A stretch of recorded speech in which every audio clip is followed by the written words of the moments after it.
বিসমিল্লাহির রহমানির রহিম। এরকম ভয়াবহ একটা ভূমিকম্প হলো, কিন্তু দেখেন আল্লাহ ইচ্ছা করলেই একটা মিনিটেই সবকিছু শেষ করে দিতে পারতো। কিন্তু এরপরও আমরা এই পৃথিবীতে যার যার মতো করে যার যার ঘরে আছি, যার যার জায়গায় আছি, সুস্থ আছি, ভালো আছি, আলহামদুলিল্লাহ। যাদের ক্ষতি হয়েছে, যাদের প্রাণ গেছে, তাদের জন্য জন্য দোয়া রইল, আল্লাহ যেন জান্নাত নসিব করে।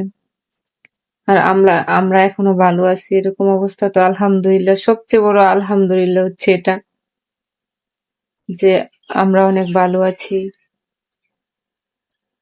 এটাই বড় কথা। আল্লাহর এত ক্ষমতা, ইচ্ছা করলে সব শেষ করে দিতে পারতো, কিন্তু তবু কত মায়া করে, দয়া করে, কত রহমত আমাদের উপর। দেখেন কত সুন্দর ভালো রেখেছে, সুস্থ রেখেছে। আলহামদুলিল্লাহ, শুকুর আলহামদুলিল্লাহ। সবার জন্য দোয়া রইল।